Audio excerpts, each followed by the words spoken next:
lately I've been getting a lot of messages about exams and people's results and whether there should be exams. A lot of students writing to me saying, get the governments to cancel exams. And there's just been a lot of talk about education. And I just felt like maybe it's time to do a real talk about education to tell you guys about my journey, about what I studied, how I feel about these things. And I'm no expert, and I can't really guide everyone, but I'm going to share my experiences, and hopefully that will help you.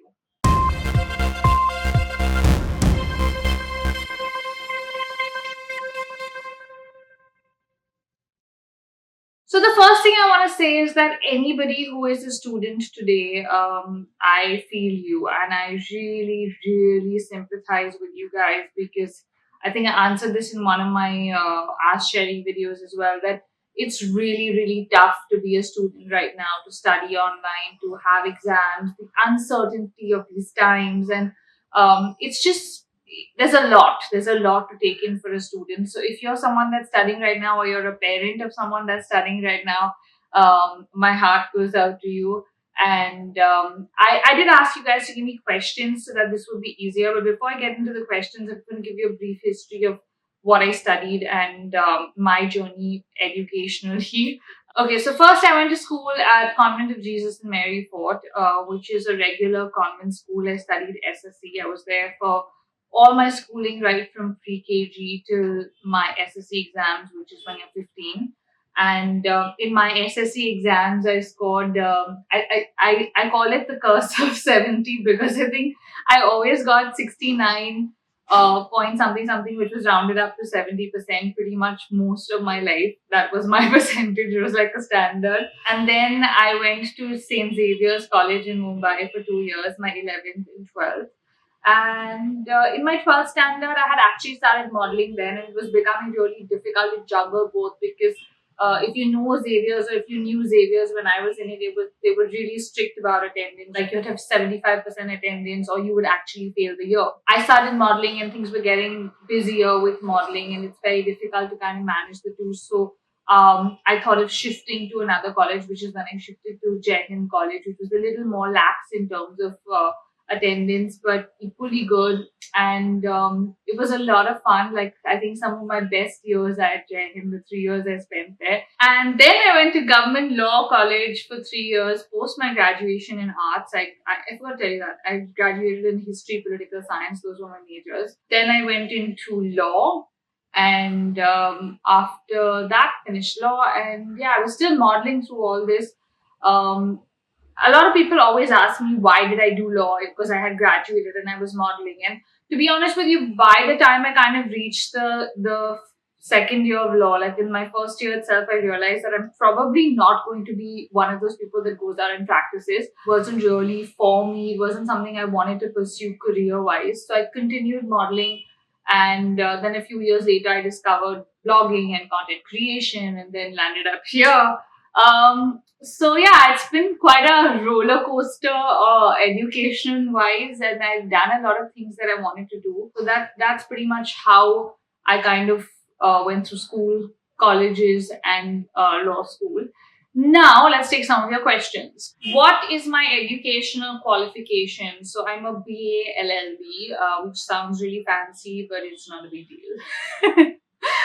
Okay, now we have some questions about the education system right now online, and also people giving exams right now, and people asking me what I think of the situation. Is education important right now? Yes, it definitely is. I have a lot of friends who have young kids, and initially there were guidelines put out by the government to reduce their screen time, and a lot of them were really distraught that their kids were not getting the education that they hoped for them or paid for them. And I truly believe that even though it's tough right now, like with school online and things like that, that's something that you have to go on with. Because imagine as a kid, if someone told me I'm gonna have a year off from school, to get back to it would be so hard after that year. At least this way they're learning something, they're moving forward. And yes, it may not be at the same pace as being in a classroom, but it's still happening, and there's still some kind of routine in their lives. There's still some kind of normalcy where they see their friends' faces on the screens. I do feel like that's important right now. Honestly, I do feel like some kind of schooling is important. And if I had kids right now, I would want them to have like online school and go to school, even if it's hard, because it just keeps them kind of, in that rhythm. Exams, I feel like it's difficult to say because I think different states are doing different things. Some states are saying they're okay to have an exam in July, some were saying in August, some were saying no exam. And this is a tricky part because I feel like it's really difficult, especially for kids who are in those defining years like your 10th, your 12th, your graduation. Because what do you do?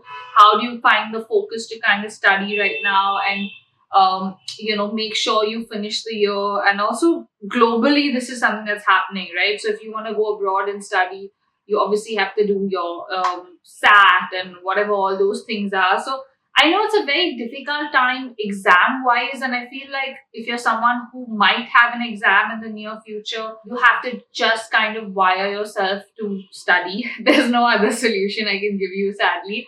Nobody likes to study, guys. Like, I don't know any one person who's like, yay, exams. Nobody. So either you're good at it or you're not so good at it, or either you're focused or you're not focused as a person. But nobody likes it. So yeah, if you do have exams coming up, I know it's uncertain. You may have them, you may not have them, but the best thing you can do is try and study and be prepared for whatever happens whenever. I mean, that's the best advice I can give you. Then we have a lot of people who wrote to me about their results, asking me, are marks important? Yes, I will say this, they're important to a certain extent. Also, I don't think marks particularly are important. I feel like your education is important in general. Like today, where I am in content creation, I'm not really effectively using any of my degrees. Like, I'm not really working in history, political science, like none of those things are being applied on a daily basis. Law, not really. I don't work as a lawyer, but I do get to read all my contracts and I do get to make all my legal observations on any jobs that I do, things like that. So it does help me there. But why it's important is because I feel like you always need to kind of have a fallback. Now, today, if you ask me, oh, what was your SSC result or what was your HSC result, is it important today? Right now, nobody asks you. After a certain age, yes, it doesn't really matter. But at that point, it is defining to kind of get into a college or school that you wish to. If you want to go abroad, you need to get a certain percentage to go and be in a good, university. So there are all these factors. It totally depends on what you want to do. There will always be success stories of people who graduated with like flying colors and people who didn't. But that kind of is a personal decision of what you make of your life, right? But I will say this, that definitely if you do score decently well, you do have a lot more opportunities or things to pick from. Like, you might be able to do what you really want to do. So for me, for example, law was always something I wanted to do. And when I went to government law college, which is the best in the city, I got in based on my result and based on extracurricular. So that's a really important thing for me. I was always into sports and extracurriculars. I played state level basketball, state level athletics, played football, a lot of sports basically. I did everything like with drama, debates, all of that in school.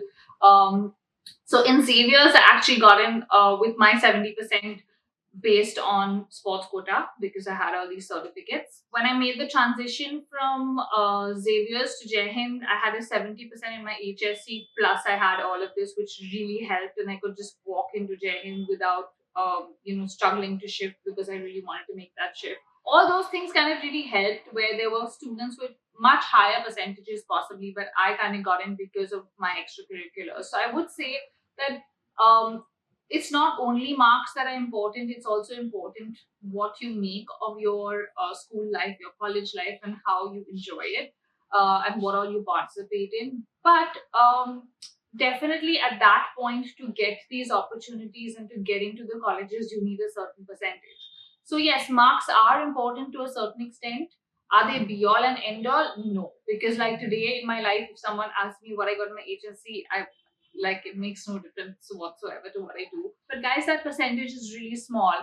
Especially if you do want to get into something like professional in terms of medicine, engineering, law, all of these things, you need to have like a certain percentage to get in, or you won't get in. Like they have cutoffs everywhere, right?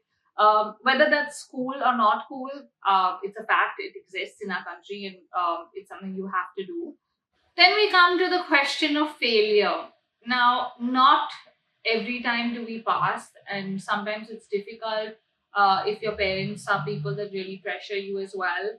I was really lucky to have parents that didn't really pressure me at all. Like their actual expectation was just pass. But it was just a very basic conversation. Like I used to go and be like, okay, I got really bad results in this, and they'd be like, did you study? I'd be like, yeah, but the paper was really bad for me. So I mean, I guess whatever, I'll make it up next time. It was fine, and that was it. If your parents that are watching this, I would advise you to do that. Like focus on your kids' abilities more than just their results. Yes, marks, as I said, are important to a certain degree, but they're not everything. So how do you cope with failure?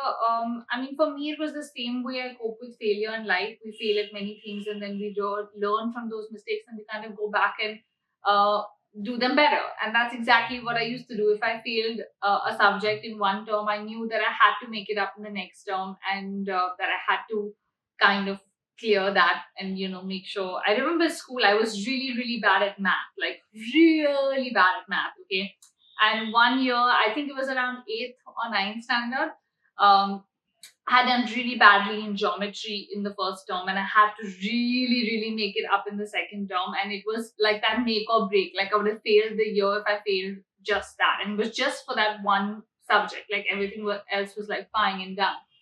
And I still remember I was really nervous because we have that summer break and then you get your report like a month later in your holidays. And I will never forget that feeling of my heart racing and me getting the report. And as soon as you open the report, like the first thing I looked for was geometry, and I was like, I passed. Oh my god. I know the feeling that a lot of you must feel when you're in that position. Sometimes it's tough, but honestly, there is a lot of pressure on our students as students. There's today people having to do like someone else asked about coaching classes, and a lot of students go to classes and tuitions and the whole hoopla. For me, I just had like tuitions, yes, for like Hindi, Marathi, math, for things that I was really bad at. I don't think any kid can do without them, unfortunately, nowadays, because it's so competitive. And even like just getting into school is so competitive. Forget being like in a higher grade. That there's so many things I feel we have to do and kind of get through them. I think we've all done it. So I think for me now today, if my kid had their tuitions, I'd be okay with it because I had them as well. Is it right? Probably not. Is there a lot of pressure on kids? Yes. But I mean, that is the system, sadly, and I don't know if that's going to change because the world is also getting more and more competitive. Okay, so the next thing we're going to talk about is getting into a creative field like I am. The thing is, with creative fields, it's very subjective. And honestly, there's a lot of luck involved, and there's a lot of hard work involved, and a lot of uncertainty involved. You can't really say, oh, this is my degree and I want this job.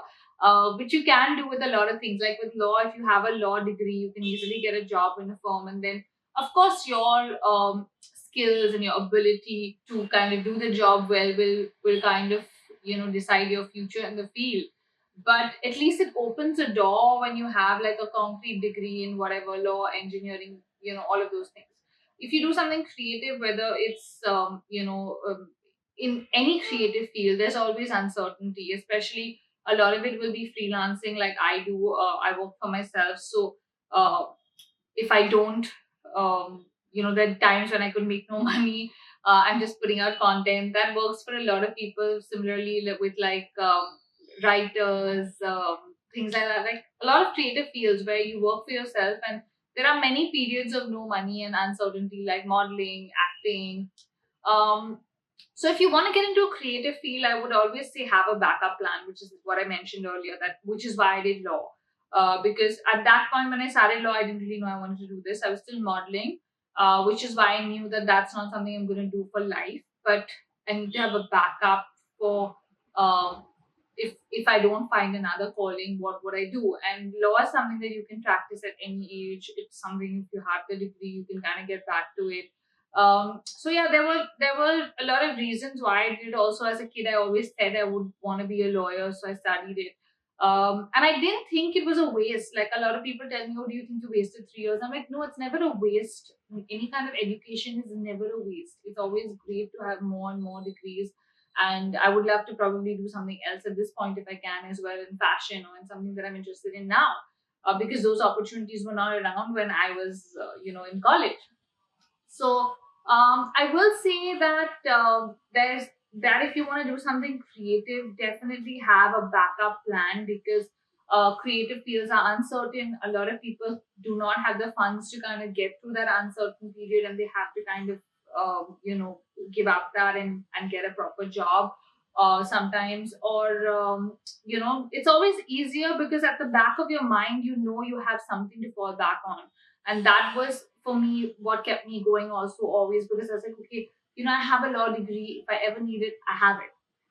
So I think that's something really important. So while you're studying, study and finish it, because like if you're someone who doesn't like to study like me, like today if I had to go back to school where I had to study like history, math, science, I don't think I could do it, because I'm not that kind of a person. I don't like it. But of course, if you make me study about fashion or the business of fashion, I'd love to do that, because that's something I'm in now.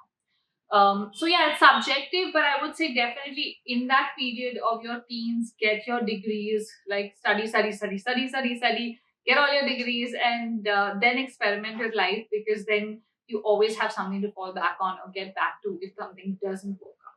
So, guys, I think that's all the can I have for you today. I know it's a really tough time for all of you, students, parents. Hang in there. Just do your best, at this point. Ride the wave, clear whatever you can, work as much as you can online.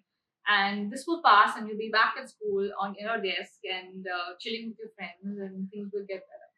That's it from me, guys. I hope you liked the video, found it helpful. If there's anything else you want me to address, leave it in the comments and I'll try and get back to you. See you guys. Bye.